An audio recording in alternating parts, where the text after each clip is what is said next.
My grandson asked why grown men bully. I showed him how to end it, legally.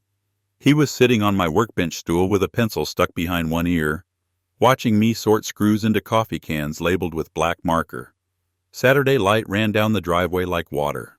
Across the street, the HOA president's wife planted little red flags in another man's lawn. Violations, she called them. The boy squinted at her, then at the yellow paper stuffed under our garage handle. "They keep leaving those," he said. "Is she the boss?" "She thinks she is," I said. "But bosses answer to rules. Bullies don't think they have to." He considered that. "Can you stop her?" "Yes," I said, and let it land. "And you'll help." That was the first rule I wanted him to see. Bullies count on silence. I took the violation notice out of the garage handle and flattened it on the bench. Garage door left open. Unapproved shelving visible from street. $75 first offense. My late wife called those payment coupons for someone else's vacation. I slid the notice into a folder where I kept all the letters since winter, paper-clipped by month. Each was dated. Each was signed by the same secretary. I had highlighted the parts where fines jumped if you didn't pay in 10 days. The yellow tint made my grandson think of schoolwork. He frowned. "Good. Why do they get to do that?" he asked. "They don't," I said. "Not the way they're doing it." Next, I pulled out the bylaws. Homeowners received a thick packet when they signed. Most never touched it again. Mine wore coffee rings and the corner was dog-eared twice. I laid it open to Article 4, Section 7, Fines and Enforcement, and to Article 8, Contracts. I showed him how the board needed a vote for any contract over $10,000 and how fines required notice and how an owner had the right to a hearing. "No hearing," I said, tapping the notice. "Looks tidy on paper, though." "Paper is how we do this," he said. "It's where it starts," I said. But bullies don't fear paper. They fear sunlight. By Monday, I'd sent 3 certified letters, one requesting copies of the towing contract and landscaping invoices, one demanding an owner hearing for every fine they'd issued me this year, and one invoking my rights under our state's Nonprofit Corporation Act for inspection of books and records. My grandson licked the envelopes. He liked the awful taste, and I wrote the tracking numbers on my shop wall with carpenter's pencil. He drew a small sheriff's star next to each. The first reply came as a text message from the president, Mitch Baker. "Communicate through proper channels. Random demands will be ignored." A minute later, an email from the secretary.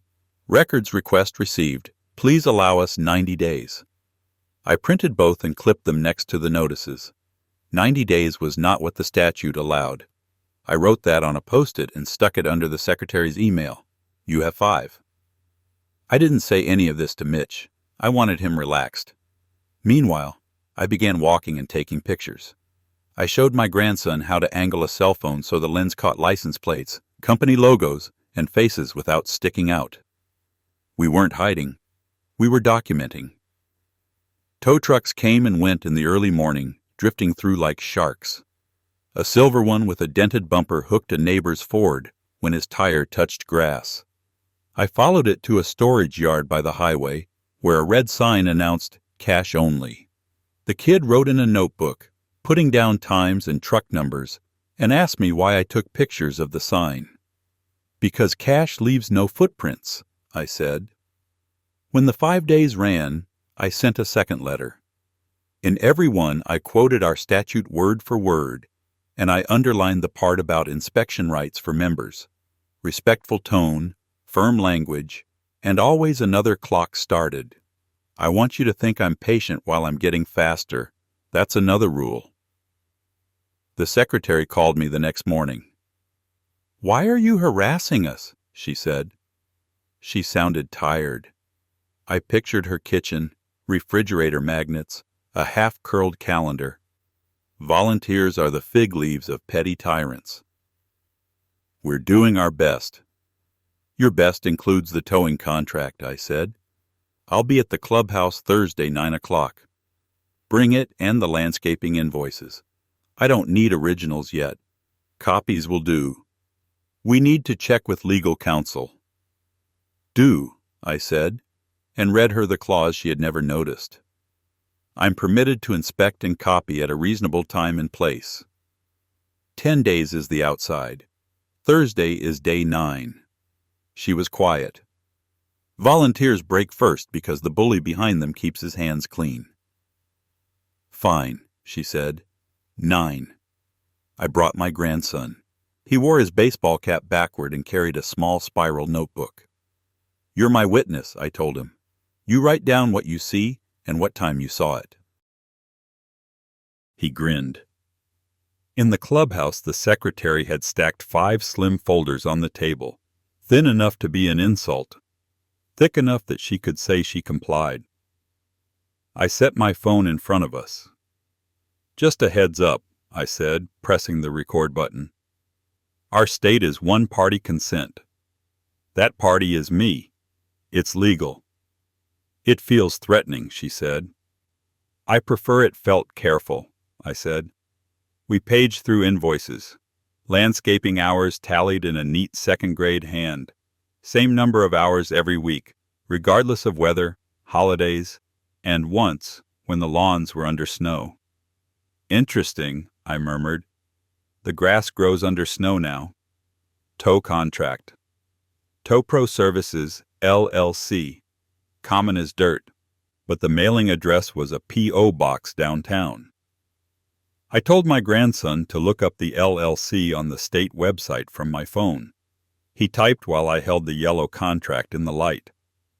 Tow Pro's registered agent was Westridge Professional Services, and its manager of record was Mark Y. Jensen. My grandson underlined the name and drew an arrow. Good, I said. Now we find Mark Jensen. The kid became a search engine with freckles. You give a boy a job and a reason, he'll make you proud. Within an hour, he'd found a Mark Jensen who ran a carpet cleaning company out of a house 3 blocks beyond our subdivision. We drove, and I let the boy knock. A sleepy man in a faded Patriot sweatshirt answered. He wasn't a carpet cleaner. He was a front. He stared at the business card I'd printed from the Secretary of State's website with his name on it. What's this? He said. You're listed as the manager of Tow Pro Services, LLC, I said, smiling like a neighbor. Do you manage Tow Pro? He scratched the back of his neck. I know a guy who asked to use my name for a mailbox thing. That a crime? He said it wasn't. I get $200 a month. What's the guy's name? I said. I didn't loom. I didn't hurry. Men our age play dominoes with reputation. You let the pieces fall with their own gravity. Baker, he said. Mitch Baker. We drove home without speaking. The boy watched my knuckles on the wheel. The fact was ugly but not complicated. Mitch had used a straw manager to bury his own tie to the tow company. Kickbacks would be disguised as rebates for community events, but you don't need a Mack truck to find those tracks. Only patience and stamped paper. I wrote an outline on a whiteboard in my garage. 1. Confirm tie. Bank records, rebates, any payments to Westridge Professional Services, or to Mitch personally. 2. Proxies. Audit last annual meeting sign-in and proxy votes. He wins by proxy every time. Why? 3rd. Notary. Check notary logs for proxies. The same notary? In-house? 4. Build a recall slate. Decent neighbors with day jobs and clean reputations. 5. Engage the county. Consumer Protection Division. Sheriff Liaison for fraud. 6. Plan a reveal. Projector, large font, as close to plain English as possible. 7. Deliver sunlight while the room is full. The notices kept coming. Mailbox flag not standard. Side yard hose visible from street. They levied a $150 administrative fee when I protested. I paid what I had to keep timing on my side and interest from climbing. I didn't hide. I brought receipts in person and asked for date-stamped copies. At the counter, I asked for the sign-in sheets from the past 2 annual meetings. "We don't keep those," the secretary said. "Then you'll be ordered to keep them in about an hour," I said. "I'll send you the statute." She set her jaw, and I knew she would call Mitch, and he'd call their lawyer, and the lawyer would tell them what I was already going to do. I sent the letter anyway. The next afternoon, a manila envelope appeared in my mailbox. It wasn't full, but it was heavy enough. Sign-in sheets, a proxy tally grid, and a list of owners present by proxy with initials next to them. The same initials repeated dozens of times. J, J, J, J, J, J, J, J, J. The notary seal, Jeanette Johnson. The same woman who did the board's closing documents 10 years ago. The same woman who donated cookies at Christmas. Our neighborhood's cookie fairy had notarized 136 proxies in a single afternoon. My grandson spun the manila envelope in his hands. "Is that bad?" he asked. "It's efficient," I said. "Too efficient." We tested those proxies. We walked with a clipboard, my grandson ringing doorbells and me asking simple questions. "Did you attend last year's annual meeting? Did you sign a proxy? To whom did you give it?" Many looked surprised to be asked. Some laughed. People forget, but they remember the broad strokes, whether they gave someone else their voice. By sunset, we had 16 homeowners who were present by proxy last year, but swore they hadn't signed anything. I printed their statements, had them sign, and clipped their driver's license copies to each. At the bottom of the stack, 2 proxies were in my own household's names. One was mine, surrendered to board president without a signature I recognized. The second was my wife's, signed in a thin loop with a flourish she never made. The date was 3 months after she'd died. I set the paper down. My grandson watched my face like he was watching weather roll in. Boys learn most from what we don't say. "We'll need her death certificate," I finally said, "and we'll need Jeanette's notary log." "How do we get those?" "Paper," I said softly. "Sunlight." The log required a subpoena if she wanted to play stubborn. I didn't go that route first. I asked. I brought a pecan pie to her porch and my grandson carried it like a trophy. "You notarized a lot of proxies," I said. "I'm sure everything's in order. I'd like to compare your log to the homeowner list so we can correct our records." She stared at her own reflection in the glass door. "I don't have to give you anything," she said. "Ask Mitch." "Will do," I said. "But I wanted to offer you a chance to fix it now." Proxies are tricky.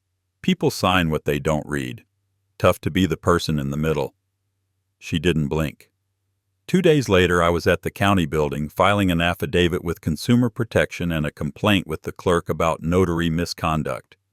I was respectful with the clerk.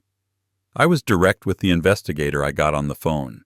I sent the copies of the proxies with the death certificate, the neighbor's statements, the rebate checks I'd extracted from the ledger, and the screenshots of TowPro's LLC registration.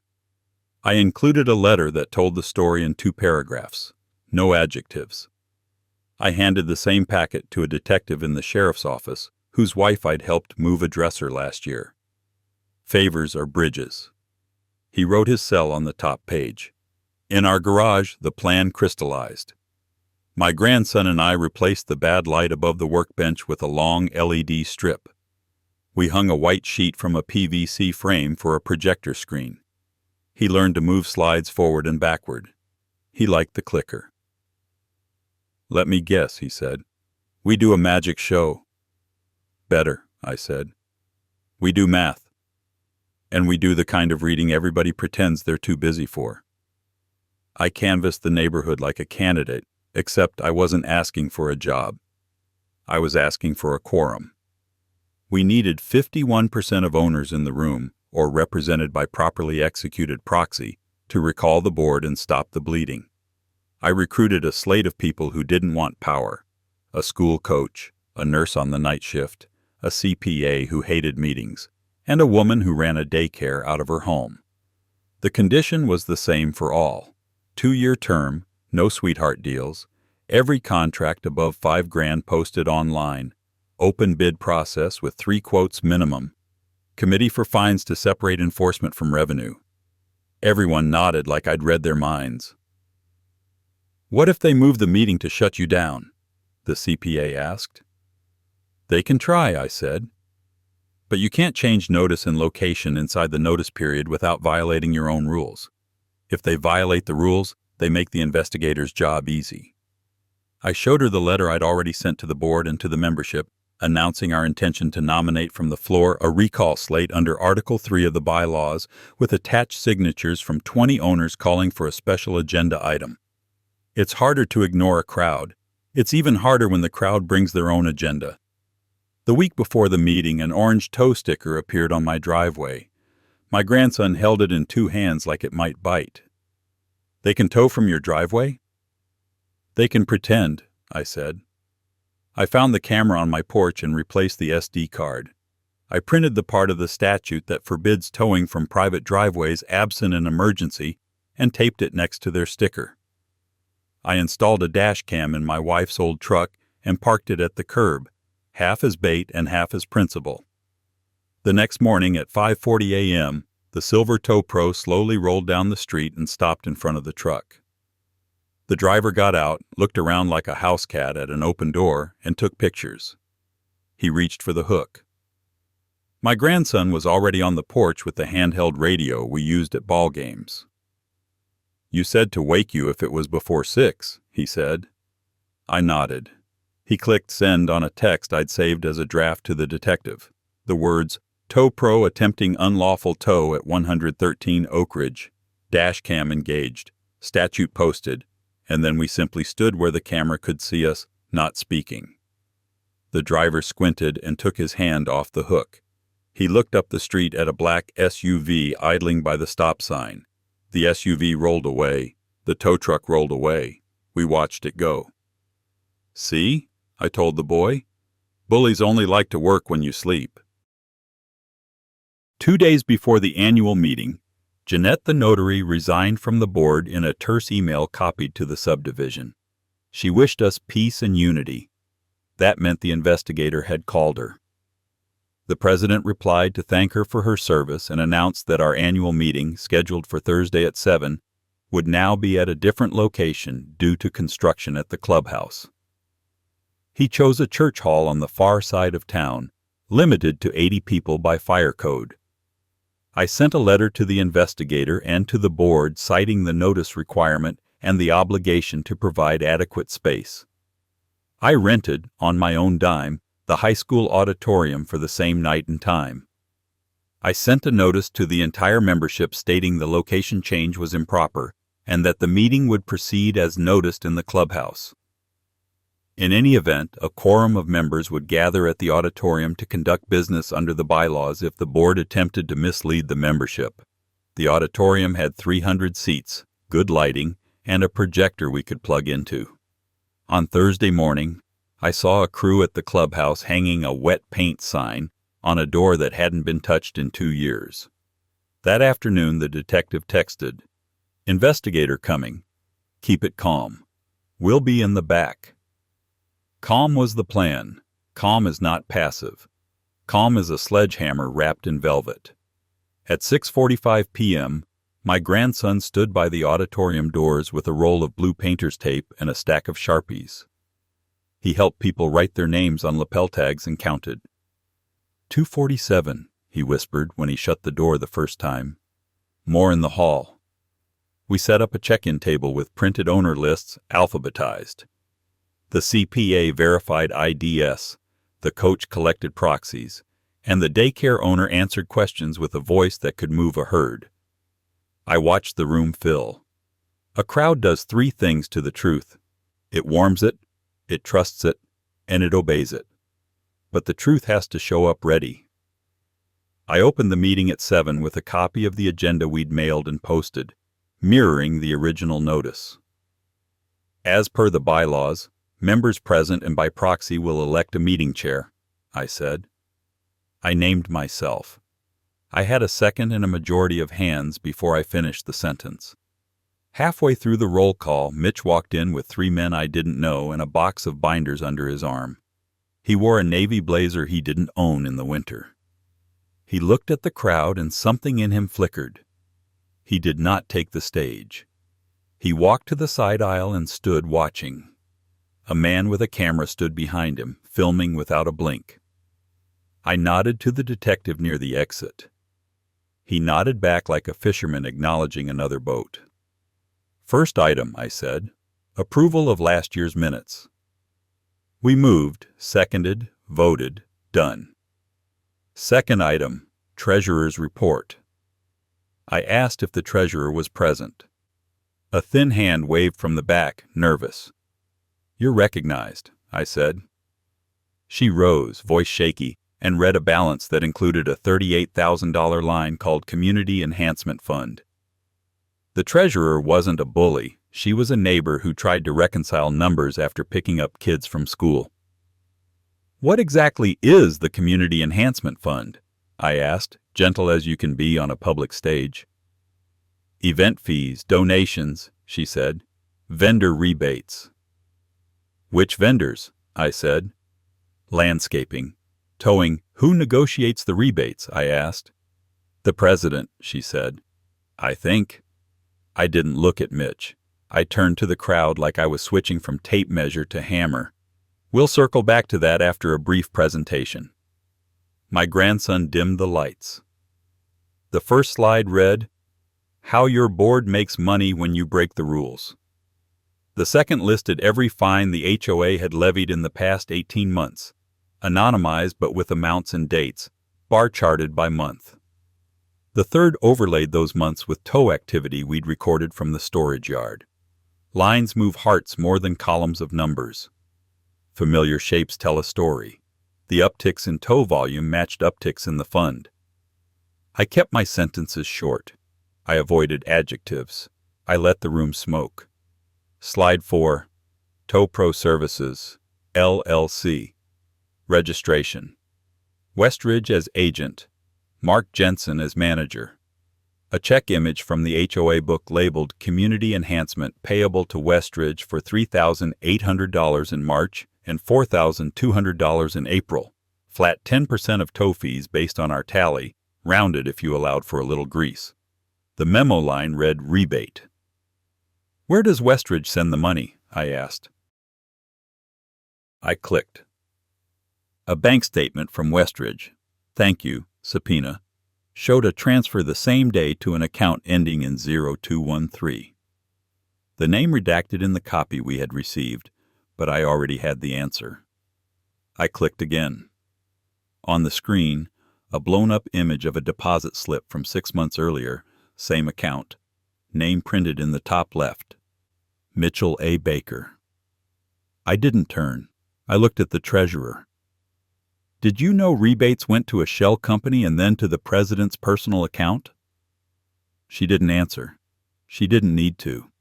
Heads turned like a school of fish. My grandson moved to the proxies section. We summarized the red flag numbers, then clicked to a slide with photos of the notary seal repeated across the same day, and then the image of my wife's signature in loopy ink with a date that pressed against the ceiling of the possible. I let the silence work. It had a job to do. "Her name was Ellen," I said to the room, not looking at Mitch. "She taught second grade for 28 years. She went to be with our Lord last spring. This proxy is dated 3 months later." I raised my chin to my grandson. He clicked, and the next slide was the death certificate. The seal shone in a way that ink does not. I filed this with the county today after confirming with neighbors that their names were used without their consent as well. Faces in the first 3 rows tightened with memory. We'd knocked on their doors. Mitch tried to move then. He lifted a binder chest high like a shield. "This is slander," he said. "You can't accuse people of crimes without proof." "This is proof," I said. "Members' inspection rights gave us enough, and the rest came by subpoena. But you may speak." I gestured to the microphone. "You've said this board wants transparency." He didn't take the microphone. Instead, he waved his hand toward the door. That was when I understood why the man with the camera had been filming everything. They wanted a fiasco they could edit into a circus. Angry old man versus hard-working volunteers. But the door did not open to ToPro and a chorus of honking. It opened to two men in plain clothes and one uniform. They didn't grandstand. They stepped to the side, eyes dull with the kind of patience you learn from saying nothing and collecting evidence. "Members," I said, voice level, "I move to suspend the rules and proceed to a vote of no confidence in the sitting board, with an immediate election to follow." The crowd we'd prepared knew their part. The murmur said second. The hands, when raised, weren't shaky. They were the hands of people who recognized their voice after a long silence. A man with gray hair 3 rows up stood. "I'm a retired judge," he said. He leaned into his cane and looked at Mitch like he was measuring drape. "For what it's worth, what I've seen and heard tonight merits criminal referral and civil accounting. These gentlemen can sort that out." The detective didn't smile. He just walked toward the treasurer and said, "Ma'am, I'm going to need you to come with us to answer some questions about these records. You are not under arrest. To Mitch, please have a seat. We'll be speaking with you as well." The camera stopped moving for the first time. The recall passed by a margin that left no room for interpretation. The nurse trembled when she accepted her nomination. The coach lifted his hand like he'd forgotten how to. The CPA took the treasurer's folder the way a surgeon accepts a scalpel. Quiet, purposeful. "Next," I said, "suspension of towing activities pending an open rebid under posted rules. Refunds for unlawful fines and any tow fees collected during that period. Independent audit of books for the past 3 years, posted online within 60 days. Establishment of an owner appeals committee separate from enforcement." My grandson clicked through bullet points. People don't remember speeches. They remember lists. We adjourned with a line at the stage. Men I'd built decks with and argued football with and waved at in passing held my hand like a rope in floodwater. The woman whose mailbox had been a magnet for red flags pressed my knuckles until they cracked. "Thank you," she said. "Thank your boy." He stood a little taller. Outside, the August crickets sang. The detective shook my hand once, quick. "We'll be in touch," he said. "This will be a process. Keep your people steady." "We're homeowners," I said. "We don't scare easy." He nodded and disappeared through a side door with the treasurer, who looked like someone had lifted a weight off her shoulders she hadn't known was there. Mitch went out the back, a different camera following him, and climbed into a black SUV with a temporary plate. I clicked. A bank statement from Westridge, "Thank you, subpoena," showed a transfer the same day to an account ending in 0213. The name redacted in the copy we had received, but I already had the answer. I clicked again. On the screen, a blown-up image of a deposit slip from 6 months earlier, same account, name printed in the top left, Mitchell A. Baker. I didn't turn. I looked at the treasurer. "Did you know rebates went to a shell company and then to the president's personal account?" She didn't answer. She didn't need to. Heads turned like a school of fish. My grandson moved to the proxies section. We summarized the red flag numbers, then clicked to a slide with photos of the notary seal repeated across the same day, and then the image of my wife's signature in loopy ink with a date that pressed against the ceiling of the possible. I let the silence work. It had a job to do. "Her name was Ellen," I said to the room, not looking at Mitch. "She taught 2nd grade for 28 years. She went to be with our Lord last spring. This proxy is dated 3 months later." I raised my chin to my grandson. He clicked, and the next slide was the death certificate. The seal shone in a way that ink does not. I filed this with the county today after confirming with neighbors that their names were used without their consent as well. Faces in the first 3 rows tightened with memory. We'd knocked on their doors.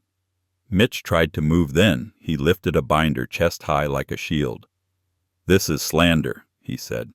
"You can't accuse people of crimes without proof." "This is proof," I said. Members' inspection rights gave us enough, and the rest came by subpoena. But you may speak. I gestured to the microphone. You've said this board wants transparency. He didn't take the microphone. Instead, he waved his hand toward the door. That was when I understood why the man with the camera had been filming everything. They wanted a fiasco they could edit into a circus. Angry old man versus hard-working volunteers. But the door did not open to TowPro and a chorus of honking. It opened to two men in plain clothes and one uniform. They didn't grandstand. They stepped to the side, eyes dull with the kind of patience you learn from saying nothing and collecting evidence. Members, I said, voice level, I move to suspend the rules and proceed to a vote of no confidence in the sitting board, with an immediate election to follow. The crowd we'd prepared knew their part. The murmur said second. The hands, when raised, weren't shaky. They were the hands of people who recognized their voice after a long silence. A man with gray hair 3 rows up stood. I'm a retired judge, he said. He leaned into his cane and looked at Mitch like he was measuring drape. For what it's worth, what I've seen and heard tonight merits criminal referral and civil accounting. These gentlemen can sort that out. The detective didn't smile. He just walked toward the treasurer and said, Ma'am, I'm going to need you to come with us to answer some questions about these records. You are not under arrest. To Mitch, please have a seat. We'll be speaking with you as well. The camera stopped moving for the first time. The recall passed by a margin that left no room for interpretation. The nurse trembled when she accepted her nomination. The coach lifted his hand like he'd forgotten how to. The CPA took the treasurer's folder the way a surgeon accepts a scalpel. Quiet, purposeful. Next, I said, suspension of towing activities pending an open rebid under posted rules. Refunds for unlawful fines and any tow fees collected during that period. Independent audit of books for the past 3 years, posted online within 60 days. Establishment of an owner appeals committee separate from enforcement. My grandson clicked through bullet points. People don't remember speeches. They remember lists. We adjourned with a line at the stage. Men I'd built decks with and argued football with and waved at in passing held my hand like a rope in floodwater. The woman whose mailbox had been a magnet for red flags pressed my knuckles until they cracked. Thank you, she said. Thank your boy. He stood a little taller. Outside, the August crickets sang. The detective shook my hand once, quick. We'll be in touch, he said. This will be a process. Keep your people steady. We're homeowners, I said. We don't scare easy. He nodded and disappeared through a side door with the treasurer, who looked like someone had lifted a weight off her shoulders she hadn't known was there. Mitch went out the back, a different camera following him, and climbed into a black SUV with a temporary plate. The SUV drove slowly, like it knew eyes were on it, even when the light turned green. The next morning, an email to the subdivision announced leadership changes. The word investigation appeared once in a sentence that blamed misunderstandings. The word forgery did not appear. The board's lawyer resigned from representing them before lunch. The treasurer gave us the passwords at 2 in the afternoon and collapsed into tears at 3. She told us about the pressure, about extra meetings in a back room at the clubhouse, about envelopes handed across and jokes she didn't know how to answer. You don't turn everyone into a villain. You rescue witnesses. We set up a website and posted the contracts. We called 3 tow companies in the next county with clean records and asked for honest bids. We asked for the clause that required a photograph time-stamped before any hook touched any bumper. We asked them to accept card and checks. Cash only was a door we were nailing shut.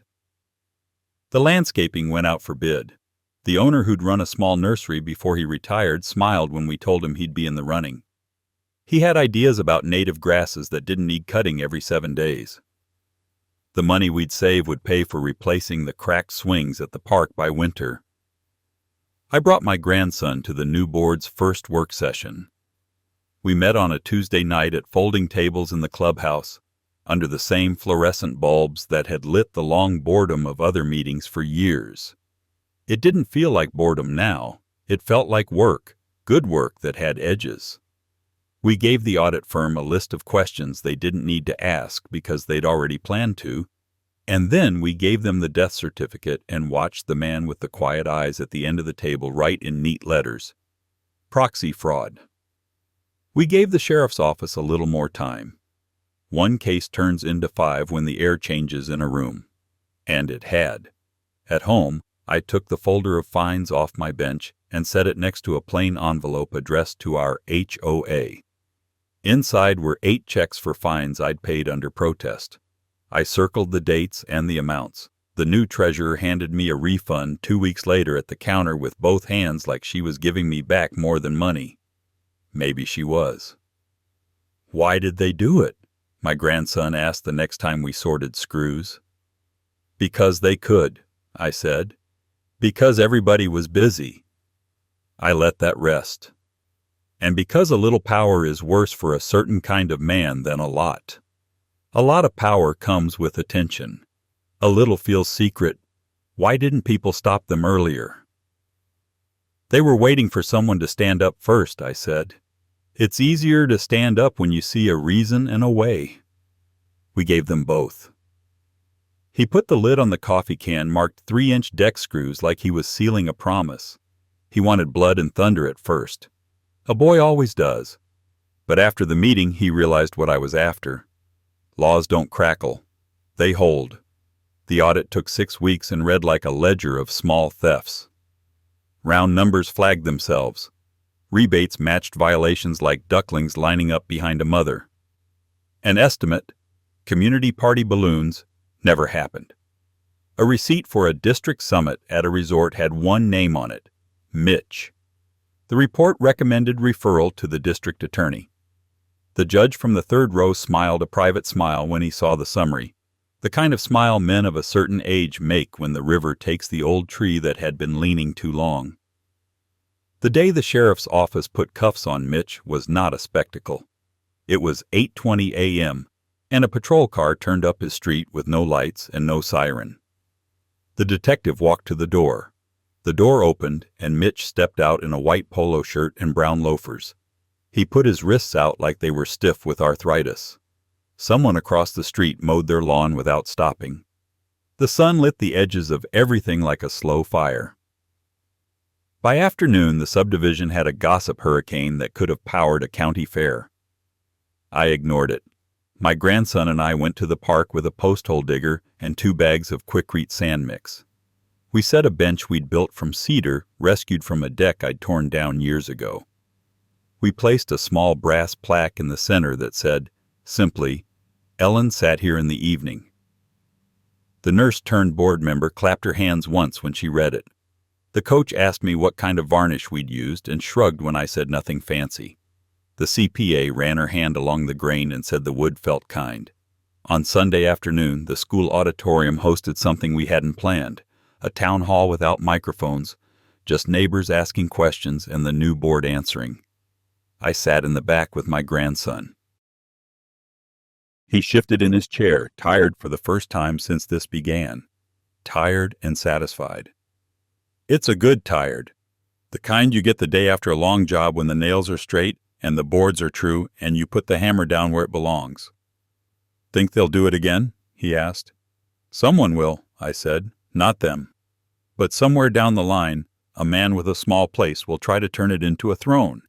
That's a thing that returns. What do we do then?"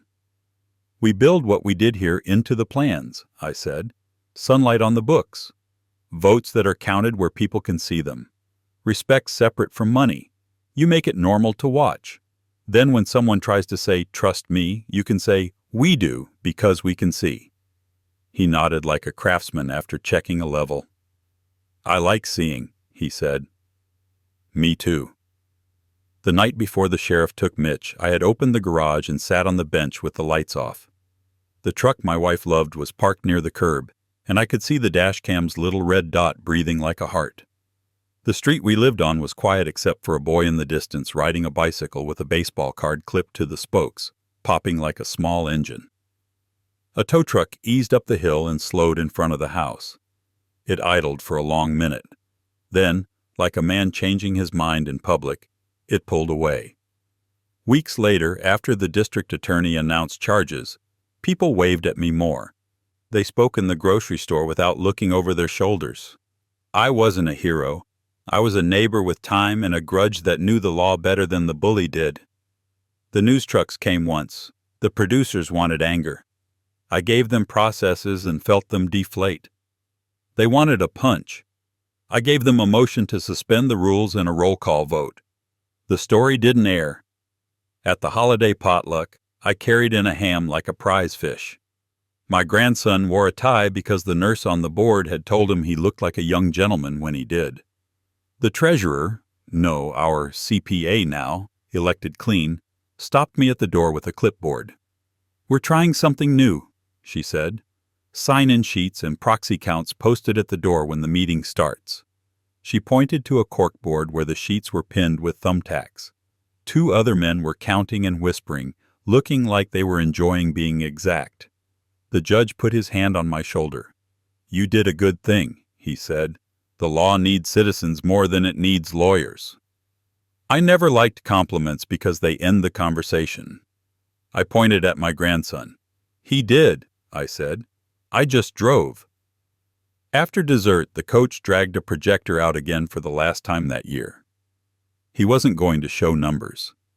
He had pictures of kids on the refurbished swings, of grass that didn't need mowing weekly, of a parking lot without red toe stickers, of the cedar bench in the corner with the brass plaque catching late light. He clicked to the last slide, a picture my grandson had taken, me and the boy on the bench in the evening, a side view with our faces calm and the wind tugging at the maple leaves behind us. "Any questions?" the coach asked. A man who'd voted with Mitch stood up. He rubbed his jaw as if searching for stubble that wasn't there. "I was wrong," he said into the room. "I trusted what I should have watched. I'm sorry." That silence, heavy but clean, came back again like the tide. "It happens," I said. "Now you know what it looks like." When the crowd thinned and people stacked chairs, my grandson tugged my sleeve. He had that look again, a question he'd been polishing. "About bullies," he said. "You didn't yell at him. You didn't fight him." He paused. "But you fought him." "I chose the field," I said. "That's what you do. You make them fight where you're strong. Daylight, paper, witnesses. You don't pick the fight they want. You make them read." He grinned. "Like you made him read the checks out loud?" I hadn't. But I liked that his mind went there. It told me he understood the spine of the thing. "Next time," I said. And there will be a next time. Not for Mitch. His day would now belong to courtrooms and copies. But for someone who thinks the rules don't apply if nobody is looking. There's always someone. My grandson knows where the receipts go now. He knows to highlight the courthouse line that says 5 days, not 90. He knows how quiet rooms can explode when the right slide appears on a screen. He knows that the best comeback is a motion carried by a show of hands. Sometimes in the late afternoon, we sit on Ellen's bench and watch the park. I tell him about the job sites I ran when I was his father's age, how men get loud when they're afraid, how they get quiet when they realize somebody else knows the plan better than they do. Your hands shake less when you have a checklist, I tell him. He nods like he already knows. The flags in the neighbor's yard are gone now. The woman who planted them baked a pie for the potluck and set it next to ours without looking at the label. She and my grandson both like chocolate. He asked for 2 slices, and I said yes because sometimes victory is small and sweet and it doesn't need to be explained. He took a fork to it with a seriousness that made me laugh. On the way home, he asked if there were laws about pies. Probably, I said, but I don't plan on filing an inspection request. He looked at the sky out the passenger window and smiled the way boys do when they've been burned by a sun they don't mind. "Granddad," he said, "I'm glad you didn't punch him. If you had, they'd say you were the bully." "That's the trick," I said. "They want you nasty so they can call themselves the light. Let them have the word. You bring the lamp." He fell asleep in the truck, his head against the glass, his mouth slightly open like a tired dog's. I drove slowly down Oak Ridge, where porch lights came on in a staggered rhythm as if the street itself were breathing. The house was the same, the tools on my bench the same, the books on the shelf the same. But something quiet had been moved into place, like a keystone in an arch. You don't look at it every day, but the span holds because it's there. We put him to bed in the room that used to be my daughter's. I turned out the hallway light and stood a moment with my palm against the warm paint. My wife would have told me to get some sleep. She is right, as always. I went to the garage and turned out the LED strip. Rows of labeled coffee cans were dim in the dark. The yellow notices in their tidy clip looked like trophies now, not threats. On Monday morning, I took the manila envelope to the mailbox with a note for the investigator. Per your request, additional statements attached. My grandson ran to the curb and lifted the flag. He grinned as if he'd just mounted it to a brand new mailbox. The truck groaned past. The mailman with forearms like rafters tipped his cap. The world moved along. Bullies didn't vanish. They do what they always do. But now, on our street, they had to do it under the lights. And when my grandson asks me again why grown men bully, I'll say, because someone didn't make them read. Then I'll hand him a binder, let him click through the slides, and remind him that nothing tastes better than the kind of quiet you get when the vote count goes your way and the door closes behind a man who thought none of this applied to him. And if someday, years from now, a boy of his owns a house and finds a yellow slip under a garage handle, he'll know where to put it first, which line to highlight, and who to call by name. He'll know you end it, legally, and that the lamp still works if you keep it clean. He'll sit on a bench in the evening where cedar smells like rain, read a plaque out loud because good names are meant to be spoken, and watch a park where swings squeak in a rhythm older than any bully. That sound is a neighborhood remembering itself. It carries farther than a siren and lasts longer than a camera shot. It is the opposite of fear. It is what I wanted for him when he asked me that question, and what we bled the hours to teach, that a steady hand on a legal lever is the heaviest punch a decent man ever needs. My grandpa's words really happened. I believe him. If you want more true tales stories like this, hit subscribe.